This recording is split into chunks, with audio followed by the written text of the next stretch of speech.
فرش التراب يضمني.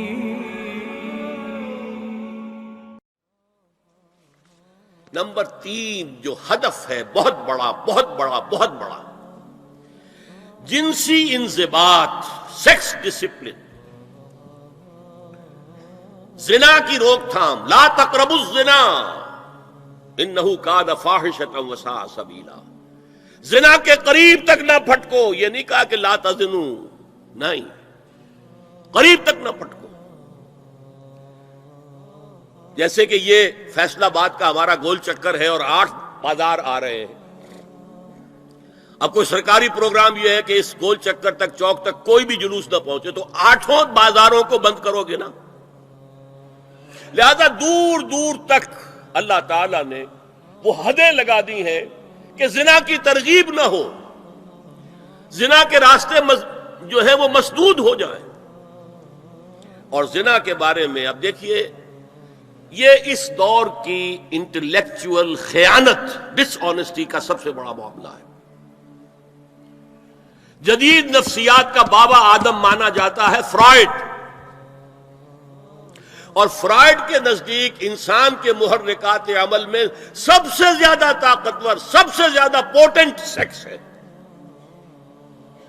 مارکس نے قرار دیا پیٹ کو معاشی ضرورت، فرائڈ نے کہا نہیں، سیکس ہے اصل شے، اصل محرک انسان میں. یہاں تک کہتا ہے ایڈیپس کمپلیکس، باپ اگر محبت بھری نگاہ سے بیٹی کو دیکھ رہا ہے تو یہ بھی سیکس ہے،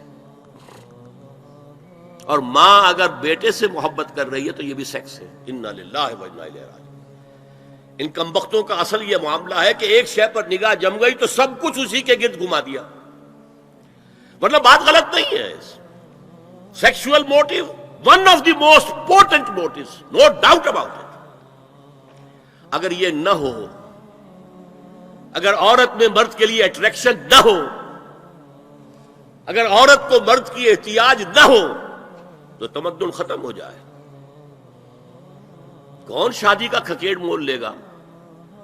ایک پیٹ پالنا اور ہے، ایک خاندان کی ذمہ داری اور ہو جائے گی. یہ اس قدر زبردست جو ہے، یہ موٹیویشن ہے، اندر سے جذبہ ہے اور اٹریکشن ہے شدید. اس اعتبار سے یوں سمجھیے، جتنا زوردار گھوڑا ہو اتنی ہی زوردار لگام چاہیے اگر ڈسپلن میں رکھنا چاہتے ہیں. لہذا اس سیکس کو ڈسپلن میں لانے کے لیے کہ قانونی تعلق ہو ایک مرد اور عورت کے درمیان، ازدواج ہو، شادی ہو جائے، یا دوسرا راستہ وہ بھی تھا جو آج کل نہیں رہا، باندھی ہو کسی کی، مل کے یمین ہو، ان کے اندر سیکشول انٹرکورس جو ہے وہ ہو اور اس سے باہر نگاہ بھی نہ جائے. اس زنا کے بارے میں حضور نے جو، اچھا ایک تو میں آپ کو بتاؤں کہ قرآن اور حضور دونوں کس قدر حقیقت پسند ہے. سورہ آل عمران میں فرمایا زُيِّنَ لِلنَّاسِ حُبُّ الشَّهَوَاتِ مِنَ النِّسَاءِ والبنین والقناطیر المقنطرۃ من الذهب والفضۃ والخیل المسومۃ والانعام والحرث. انسان کے اندر محبت پلا دی گئی ہے، مزین کر دی گئی ہے. کن کن چیزوں کی؟ سب سے پہلے عورت، سب سے امپورٹنٹ موٹیو عورت، پھر بیٹے، پھر ڈھیروں مال، سونا چاندی، اعلیٰ گھوڑے نشان زدہ، اور مال مویشی اور کھیتی، لیکن سب سے پہلے عورت. زُيِّنَ لِلنَّاسِ حُبُّ الشَّهَوَاتِ مِنَ النِّسَاءِ والبنین والقناطیر المقنطرۃ من الذهب والفضۃ والخیل المسومۃ والانعام والحرث. اسی طرح دیکھیے حضور صلی اللہ علیہ وسلم فرماتے ہیں، یہ مسند احمد میں بھی حدیث ہے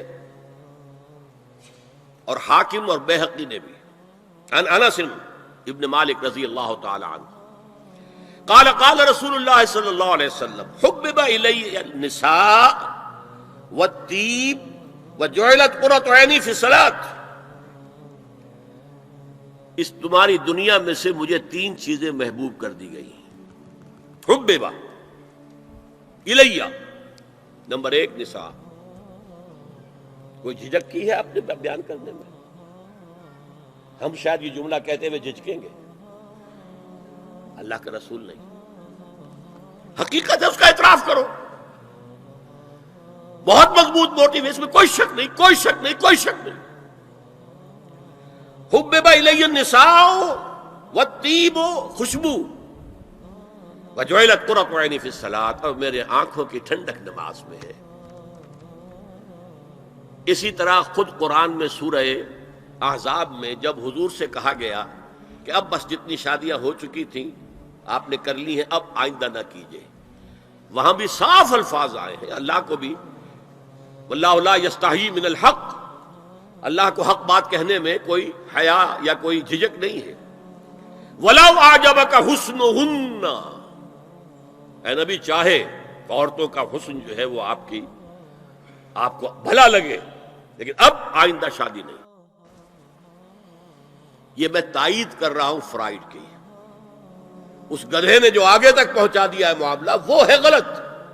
بنیادی بات صحیح ہے، قرآن مجید کے مطابق ہے کہ سیکس موٹیو بہت سخت ہے، بہت زوردار ہے.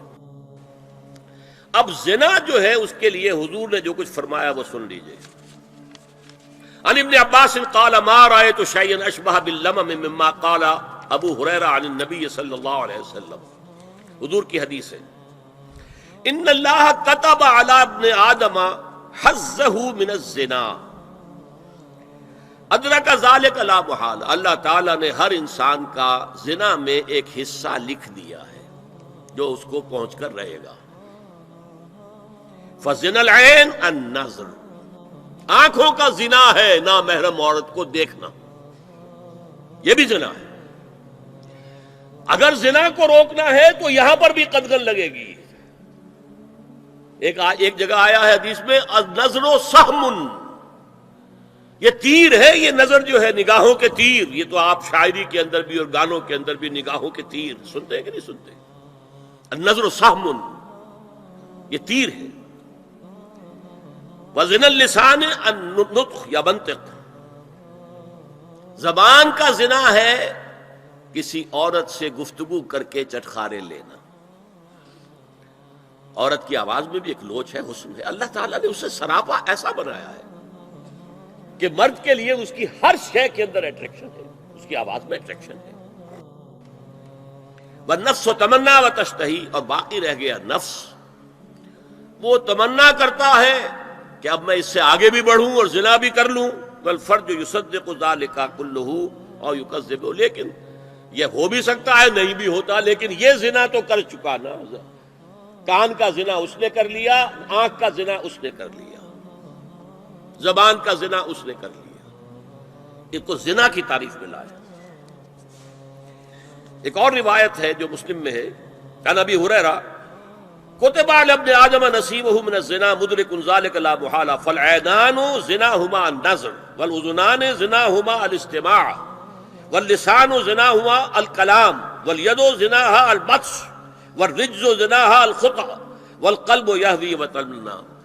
یہ زبان کا بھی زنا ہو رہا ہے، کان کا بھی زنا ہو رہا ہے، ہاتھ کا بھی ہو رہا ہے، کہیں لمس کیا ہے عورت کے جسم کو، ہاتھ ملایا ہے اس سے، اور چل کر کہیں جا رہا ہے دیکھنے کے لیے، یہ پاؤں کا زنا ہو رہا ہے. یہ ہے زنا کی شکلیں جو محمد الرسول اللہ صلی اللہ علیہ وسلم نے بیان کی. تو زنا کا روک تھام، زنا کی جو ہمارے معاشرتی اہداف کے اندر بہت اہم ہے، بہت اہم ہے، بہت اہم، ورنہ معاشرہ ٹوٹ پھوٹ کا شکار ہو جائے گا. میاں بیوی میں اعتماد نہیں ہے، بے اعتمادی کی فضا میں اولاد جو پلے گی اس کی منفی نفسیات ہوں گی، کبھی مثبت نفسیات نہیں ہو سکتی. والدین میں محبت ہے، آپس میں اعتماد ہے، تو ایک دوسرے پر اعتماد ہے، ایک دوسرے کا لحاظ ہے، ایک دوسرے کی دلجوئی ہے، ایک دوسرے کی مدد ہے. یہ ساری چیزیں جو ہے وہ ایک فضا پیدا کرتی ہے گھر کے اندر. وہ ایک نارمل، ایک صحت مند فضا جس میں کہ نئی نسل پروان چڑھے گی تو وہ ایک پازیٹیو اور مثبت نفسیات لے کر پیدا ہو. اچھا اور دیکھیے اس میں کیا کیا کچھ حضور کی طرف سے آئے ہیں. حضرت جابر ابن عبداللہ فرماتے ہیں من کان یؤمن باللہ والیوم الآخر فلا یخلون بامرأۃ لیس معہا ذو محرم فإن ثالثہما الشیطان، رواہ احمد۔ دیکھو، جو شخص بھی اللہ پر اور یوم آخر پر ایمان رکھتا ہو وہ کبھی کسی اجنبی عورت کے ساتھ خلوت میں نہ رہے، ملاقات نہ کرے جس کے ساتھ کہ اس کا کوئی محرم شامل نہ ہو۔ کوئی عورت آئی ہے آپ سے مسئلہ پوچھنے کے لیے، اس کا باپ، اس کا بیٹا، اس کا بھائی، اس کا شوہر ساتھ ہونا چاہیے، اکیلے نہیں، اس لیے کہ ثالثہما الشیطان۔ جہاں یہ ایک مرد اور ایک عورت جو ایک دوسرے کے لیے نامحرم ہے، جب ملیں گے تیسرا وہاں شیطان موجود ہوگا۔ اسی طرح حضرت ابن عباس کی روایت ہے، لا یخلون رجل بامرأۃ الا ومعها ذو محرم ولا تسافر المرأة الا مع ذی محرم۔ کوئی مرد کسی عورت کے ساتھ خلوت میں نہ ہو، اکیلے نہ ہو، مگر یہ کہ اس عورت کے ساتھ اس کا محرم موجود ہو، اور کوئی عورت سفر نہ کرے جب تک کہ اس کے ساتھ محرم موجود ہو۔